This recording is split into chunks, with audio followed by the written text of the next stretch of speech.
selama 14 hari terakhir kita melihat ada peningkatan kasus konfirmasi COVID-19 yang cukup signifikan ya. Halo Smart Viewers, hari ini kita akan membahas tentang gelombang 3 COVID-19 bersama dengan Ibu Siti Nadia Tarmizi selaku juru bicara vaksinasi dari Kemenkes. Selamat siang Ibu Nadia, apa kabar? Selamat siang, Mbak Nisa, apa kabar? Sehat-sehat ya? Iya, semoga kita semua dalam kondisi yang baik dan sehat ya Bu ya. Okay. Insya Allah ya. Amin. Oke, Ibu Nadia, kemarin kan tepatnya di tanggal 7 Februari, pemerintah telah menaikkan status level PPKM menjadi level 3 ya, pada area Jabodetabek, Bandung Raya, Bali, dan Yogyakarta. Apa sih Bu yang membuat Kementerian Kesehatan menyatakan kalau Indonesia ini sudah memasuki gelombang ketiga COVID-19? Dan apakah masyarakat sudah diperbolehkan Ibu untuk khawatir nih dengan adanya lonjakan kasus yang semakin hari semakin meninggi? Bagaimana Ibu?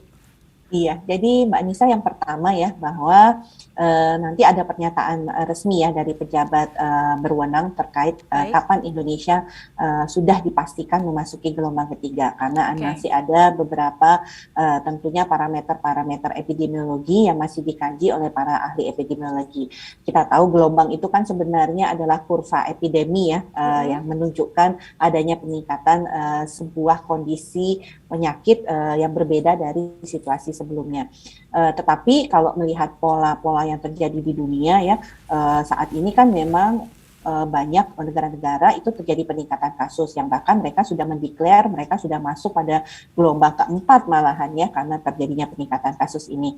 Nah kalau kita lihat memang selama 14 hari terakhir kita melihat ada peningkatan kasus konfirmasi COVID-19 yang cukup signifikan ya di negara kita yang mulai mungkin masih ingat 3.000 kemudian 8.000 10.000 ya. Kemudian jadi 12.000, turun sedikit ke 11.000, tapi kemudian naik 13.000, 17.000, kemudian malah sempat menjadi 27.000 ya, sempat turun sedikit 24, 25.000, tapi naik lagi menjadi 32.000, 33.000 dan bahkan kemarin walaupun 2 hari sebelumnya turun menjadi 26.000, tapi kemarin kita tahu jumlah kasus konfirmasi nasional yang dilaporkan itu ada 37.492. Jadi total kasus aktif ya sampai saat ini kalau kita lihat sebanyak 233.062 orang ya. Jadi kita mungkin sudah melihat adanya peningkatan kasus dan ini tentunya menjadi kewaspadaan kita apakah ini tandanya kita sudah harus bersiap-siap ya menghadapi gelombang ketiga. Oke, baik Ibu. Nah, dari lonjakan ini apakah dipengaruhi oleh varian yang terbaru ini, varian Omikron Ibu? Ya, kalau kita lihat hasil pemeriksaan genome sequencing ya, karena memang kan tidak semua kasus positif itu kita lakukan pemeriksaan PGS ya Mbak Nisa ya. Artinya memang itu hanya untuk pemantauan ya, kalau misalnya nih seperti ini. Kan tadinya kita dari bulan September sampai pertengahan Desember itu kan kasus kita sangat rendah ya, hanya 200 kasus per hari. Nah, tiba-tiba kan mulai naik 500, 800 seperti yang tadi saya sampaikan. Nah, tentunya perubahan pola ini menimbulkan tanda tanya untuk kita. Apakah kemudian ada mutasi daripada virus tersebut yang menyebabkan kondisi tadi berubah. Nah, salah satunya kita melakukan yang kita sebut sebagai surveillance genome sequencing. Jadi kita melihat jenis varian yang beredar pada suatu daerah dengan mengambil sampel-sampel yang positif untuk dilakukan pemeriksaan lebih lanjut. Nah, dari hasil pemeriksaan sampel-sampel ini, kita tahu 96% sampel yang dimasukkan itu menunjukkan gambaran Omikron. Jadi kalau kita lihat polanya, kemungkinan besar ya, potensi terjadinya peningkatan kasus, terutama kalau kita lihat ini kan kasus tertinggi itu ada di DKI Jakarta, penyumbang 10.000, Jawa Barat sudah 9.000, kemudian Banten 5.000, Jawa Timur juga mulai naik menjadi 3.600, Bali 2.400 ya. Jadi terjadi peningkatan yang cukup cepat ya, yang menunjukkan adanya penularan yang cukup cepat dan ini sesuai dengan karakteristik dari Omikron. Walaupun tetap ya masih ada kemungkinan varian Delta di beberapa tempat. Oke, nah Ibu, dengan adanya lonjakan kasus COVID-19 yang kali ini, apakah kira-kira ada perbedaan dari gelombang-gelombang sebelumnya mungkin Bu?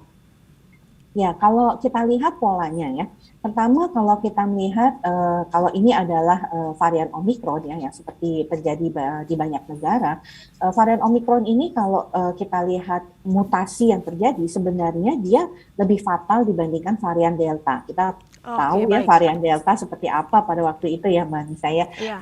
Nah, dengan varian Omikron ini karena mutasinya itu sangat banyak, bisa 50 sampai dengan 40 mutasi, bahkan menggabungkan mutasi-mutasi yang terjadi pada varian alfa, beta, delta.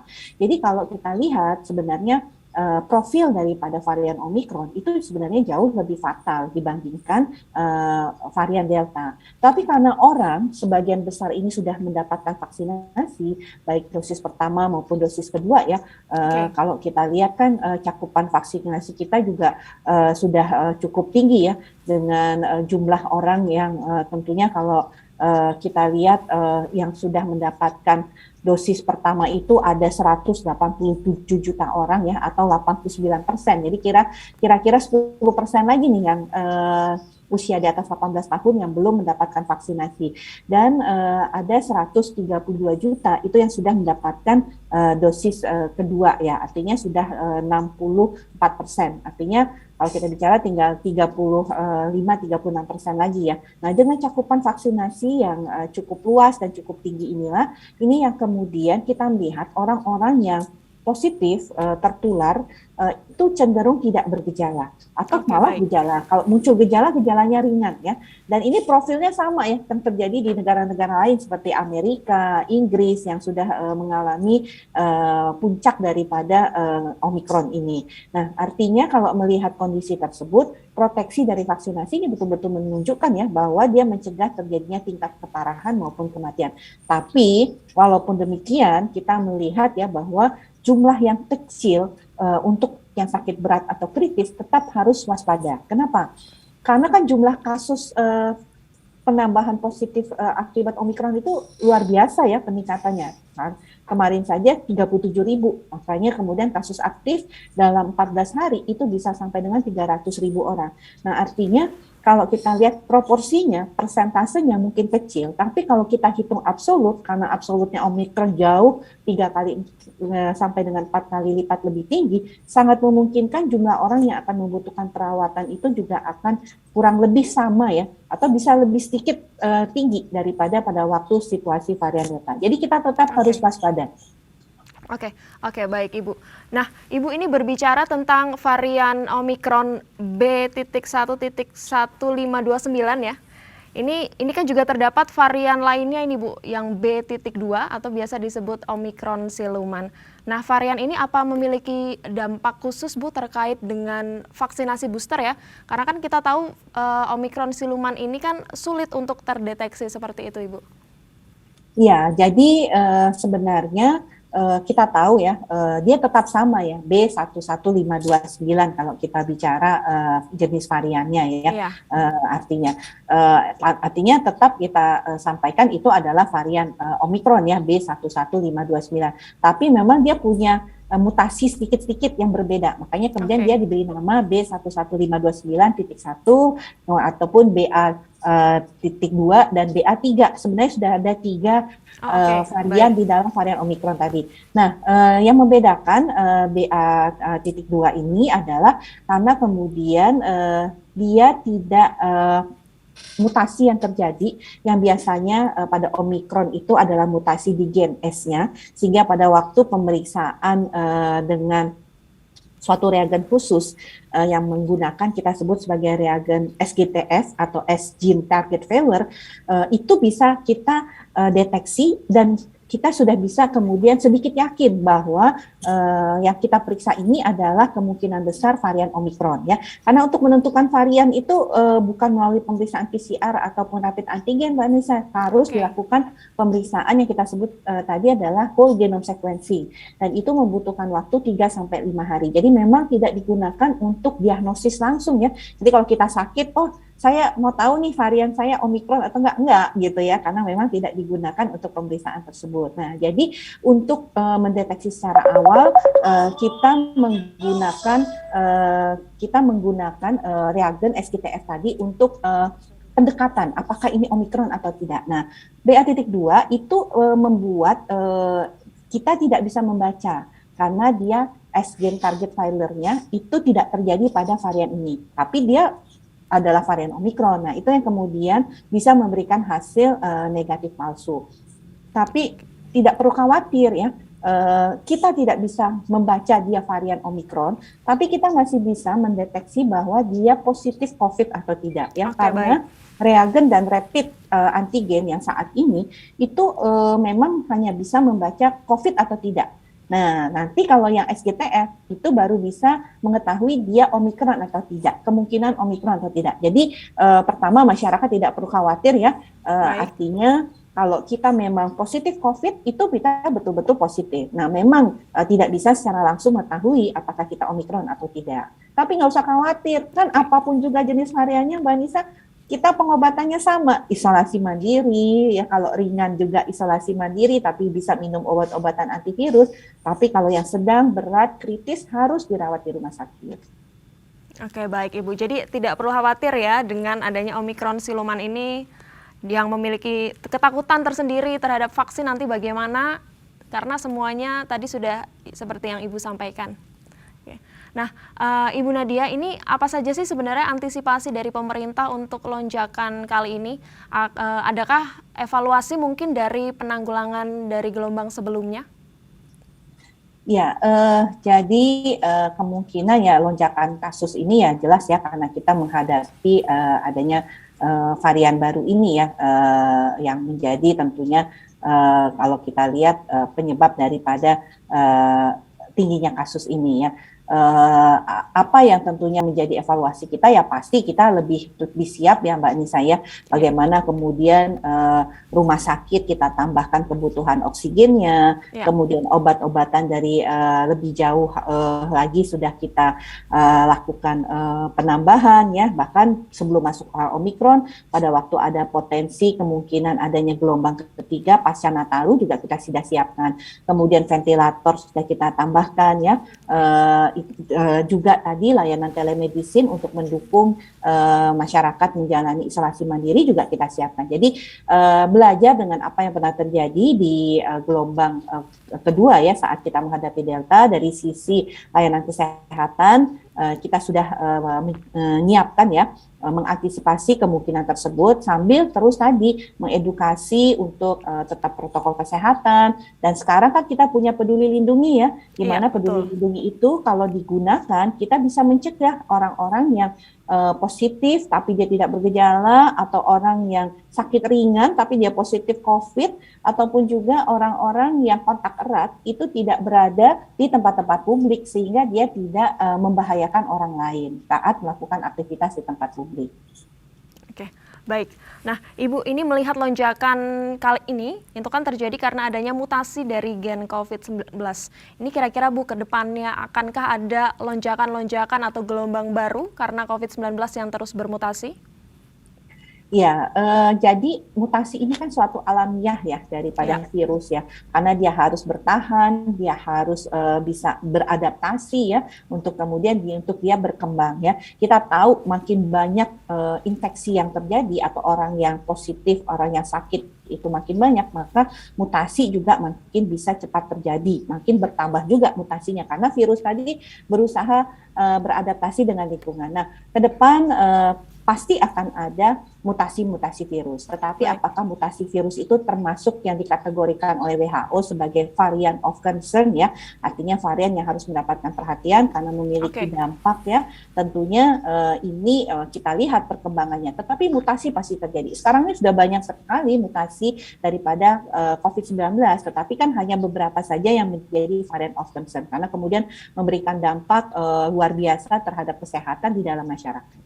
Oke, berarti tetap harus menunggu pengumuman resmi dari WHO terkait dengan variant of concern itu sendiri ya Bu ya?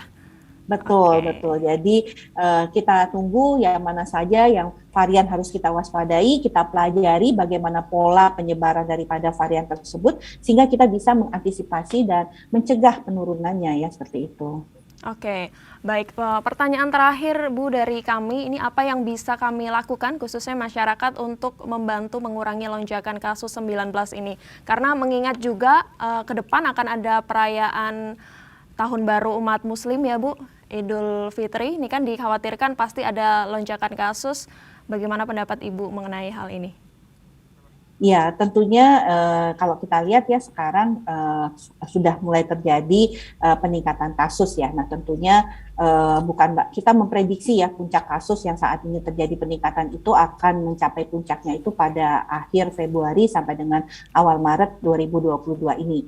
Nah, itu artinya dengan adanya prediksi ini yang dikatakan bisa mencapai 3 sampai dengan 6 kali ya dari puncak kasus kita pada waktu varian Delta. Nah, waktu varian Delta itu kita ingat kita berada puncak kasusnya sekitar 54.000, 56.000 ya. Jadi kalau bayangkan kalau 3 kali atau 6 kalinya.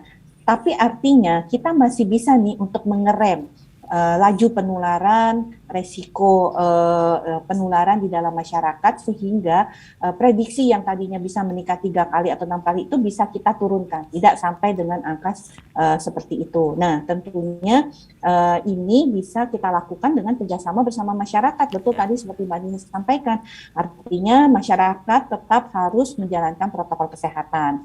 Kalau kemudian nanti ada pembatasan-pembatasan, misalnya jam buka restoran, buka mall, kemudian pembatasan pergerakan, himbauan untuk WFH, ya himbauan untuk mengurangi mobilitas, atau bahkan nanti kalau misalnya memasuki bulan Ramadan ataupun Idul Fitri ada pelarangan atau pengetatan mudik ya seperti yang kita lakukan tahun lalu, ini tentunya harus dipatuhi oleh masyarakat. Itu yang pertama. Yang kedua adalah deteksi dini. Karena Omikron tadi cenderung tidak bergejala ya, jadi kalau kita adalah kontak erat, segera lakukan tes. Kedua adalah kalau kita memang kontak erat, karantina selama 5 hari ya.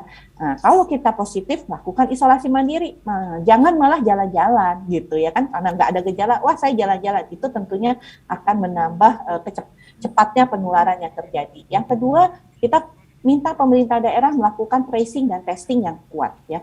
Nah, masyarakat juga diharapkan jangan ragu-ragu, jangan takut di COVID kan jadi nggak mau tes, karena dengan tes segera kita tidak jatuh ke kondisi yang berat ya, mencegah kita tidak jadi parah penyakit kita dan kita tidak menularkan pada orang lain.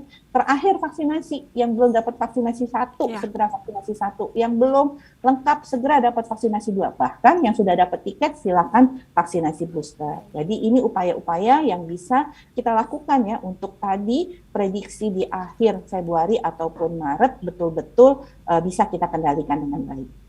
Oke, baik, terima kasih Ibu Nadia untuk waktunya. Jadi untuk smart viewers dan masyarakat di rumah tidak perlu khawatir, namun tetap harus waspada nih akan terjadi lonjakan COVID-19. Tetap patuhi protokol kesehatan dan terus update berita-berita terkini khususnya dari pemerintah. Jangan mau menanggapi berita-berita hoax terkait COVID-19. Pokoknya yang dicari adalah situs-situs resmi dari pemerintah, begitu Ibu ya? Betul sekali. Oke, Ibu Nadia terima kasih kembali untuk waktunya. Semoga terus sehat di setengah pandemi ini dan mungkin lain kali kalau ada waktunya kita ngobrol lagi mengenai COVID-19, Ibu ya. Terima kasih. Ya, terima kasih Ibu Nadia. Terima kasih Smart Viewers dan sampai jumpa.